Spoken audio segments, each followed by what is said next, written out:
Praise the Lord. எனக்கு அன்பான தேவ ஜனமே, இந்த வார்த்தைகளை கேட்டுக்கொண்டு இருக்கிற உங்கள் யாவரையும் ஆண்டவராகிய இயேசுவின் நாமத்தினாலே வாழ்த்துகிறேன். நீங்கள் யாவரும் நலமாய் இருப்பீர்கள் என்பதை இயேசுவுக்குள்ளாக விசுவாசிக்கிறேன். யோபு எழுதினதான புஸ்தகம் 42ஆம் அதிகாரம் 2வது வசனத்திலே வாசிக்கிறோம். தேவரீர் சகலத்தையும் செய்ய வல்லவர், நீர் செய்ய நினைத்தது தடைப்படாதென்பதை அறிந்திருக்கிறேன். தேவ பிள்ளைகளே, யோபு தன்னுடைய வாழ்க்கையில் அவன் அறிந்து கொண்டான்.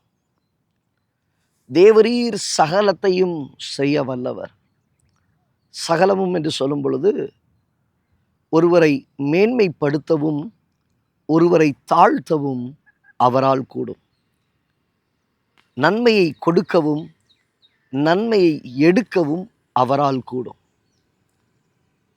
சிங்காசனத்திலே வைக்கவும் சிங்காசனத்திலிருந்து இறங்க பண்ணவும் அவரால் கூடும்.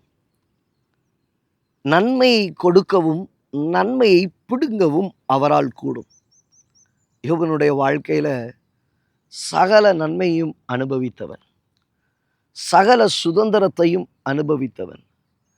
எல்லாம் அவனுடைய வாழ்க்கையிலே நிறைவாக இருந்தது.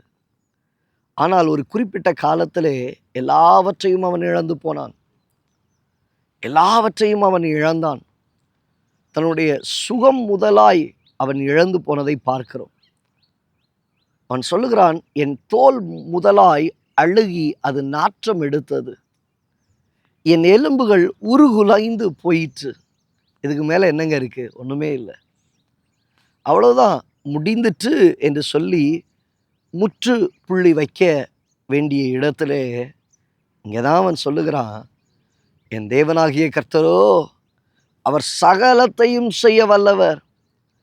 அவ்வளவுதான், அழிந்து விட்டது என்று சொல்லி நண்பர்கள் நினைக்கிற நேரம், மனைவி பார்க்கிற நேரம், சத்ருவானவன் நினைச்சான் இதோடு முடிந்தது, யோபனுடைய சரித்திரம் முடிந்தது என்று சொல்லி யோசிக்கிற நேரத்தில் அவன் சொல்லுகிறான், தேவரீர் சகலத்தையும் செய்ய வல்லவர். கர்த்தர் செய்த காரியம் என்ன? அவனை கர்த்தர் உயிர் பெறச் செய்தார். அவன் சரீரத்தை கர்த்தர் ஆசீர்வதித்தார், பலப்படுத்தினார், சுகத்தை கொடுத்தார். அவனுடைய வாழ்க்கையில் அவன் இழந்த நன்மைகளை திரும்ப பெற்றுக்கொள்ளும்படியாய், இரட்டிப்பாய் அதை பெற்றுக்கொள்ளும்படியாய், தன்னுடைய வாழ்க்கையில் இழந்த பிள்ளைகளை சௌந்தரியம் உள்ளவர்களாக அனுபவிக்கும்படியாக தேவன் அவனுடைய வாழ்க்கையில சகலவற்றையும் ஆசீர்வதித்து கர்த்தர் அவனை நடத்தினார். அதை தான் அவன் இருதயத்திலிருந்து அதை சொல்லி கர்த்தருடைய நாமத்தை மகிமைப்படுத்துகிறான். தேவரீர் சகலத்தையும் செய்ய வல்லவர், என் தேவன் செய்ய நினைத்தது தடைபடாது. சத்ருவே, நீ என்னை அழிக்க நினைக்கலாம், இவனுடைய வாழ்க்கை முற்றுப்பெற செய்ய வேண்டும் என்று சொல்லி நீ நினைக்கலாம், மனிதர்களை கொண்டு அழிக்க நினைக்கலாம், பணத்தை கொண்டு அழிக்க நினைக்கலாம், பாவத்தை கொண்டு அழிக்க நினைக்கலாம். இல்லை, கர்த்தர் அதற்கு அனுமதி தரமாட்டார், அவர் விடமாட்டார். அவர் செய்ய நினைப்பது ஒரு நாளும் தடைப்படாது. உன் மீது வைத்திருக்கிறதான தரிசனம், நோக்கம், திட்டம், அழைப்பு, வாக்குத்தத்தத்தை கர்த்தர் நிறைவேற்ற அவர் வல்லமை உள்ளவர்.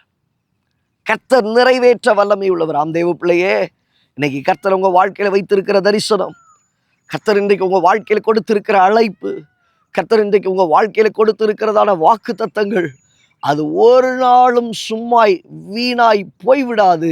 கர்த்தர் அதை நிறைவேற்ற, நீர் செய்ய நினைத்தது, என் ஆண்டவர் வாக்குரைத்தது, சொன்னது, அது தடைப்படாது. அதை அவர் நிச்சயமாய் நிறைவேற்றுவார். உன்னை மீண்டும் கட்டுவிப்பார், உன்னை மீண்டும் கர்த்தர் உயிர் பெறச் செய்வார், உன்னை கர்த்தர் எழுந்திருக்க பண்ணுவார். ஆம் தேவ பிள்ளையை, கர்த்தர் உன்னை எழுந்திருக்க பண்ணுவார். நிச்சயமாய் உன் கண்களினால் கர்த்தர் அதை காணும்படி செய்து சொல்லுகிறான், என் மீட்பர் அவர் உயிரோடு கூட இருக்கிறார். அந்நிய கண்கள் அல்ல, என் சொந்த கண்களே அவரை காணும், என் சொந்த கண்களே அவரை காணும். காணும்படி செய்து உங்களை சுற்றி இருக்கிற சத்துருக்கள் வெட்கப்படும்படி உங்கள் தலையை கர்த்தர் நிமிர பண்ணுவார். உங்களை கர்த்தர் ஆசீர்வதிப்பார். தேவனுடைய கிருபை கரம் உங்களோடு இருந்து நடத்தும். கண்களை மூடி ஜெபிக்கலாமா? நல்ல தகப்பனே, இந்த வார்த்தைகளை கேட்ட உம்முடைய பிள்ளைகளுடைய வாழ்க்கையில் கடந்து போகிறதான இந்த சூழ்நிலைகளில் எல்லாவற்றிலும் கர்த்தரே அவர்களுக்கு முன் செல்லுவீராக. ஆண்டவரே, சகல காரியங்களும் உங்களுடைய வாழ்க்கையில் எதிர்மறையாய் இருந்தாலும், முற்று பெற்று விட்டது என்கிற நிலையில் இருந்தாலும், தேவரீர் சகலத்தையும் செய்ய வல்லவர். என் தேவன் நீ செய்ய நினைத்தது தடைப்படாது என்ற வார்த்தையின்படி யோபுவினுடைய வாழ்க்கையிலே முடிந்த இடத்திலிருந்து அவனை துவக்குவித்து நடத்தின கர்த்தர் பிள்ளைகளுடைய வாழ்க்கையில் அவர்களை துவக்குவித்து நடத்துவீராக, ஆசீர்வதிப்பீராக. இயேசுவின் நாமத்தில் பிதாவே, ஆமென். ஆம் தேவ பிள்ளையே, இன்றைக்கு ஒருவேளை நீங்கள் நினைக்கலாம் முற்று பெற்று விட்டது, அவ்வளோதான், எல்லாம் முடிஞ்சிட்டு. இல்லை, முற்று பெற்ற இடத்திலிருந்து கர்த்தர் உன்னை துவக்கி நடத்துகிற கர்த்தர். உன்னுடைய துவக்கத்தை கர்த்தர் ஆசீர்வதித்து இன்னும் நடத்த அவர் வல்லமை உள்ளவராயிருக்கிறார். கர்த்தர் செய்ய நினைத்தது தடைப்படாது. அவர் உன்னோடு. God bless you. God bless you.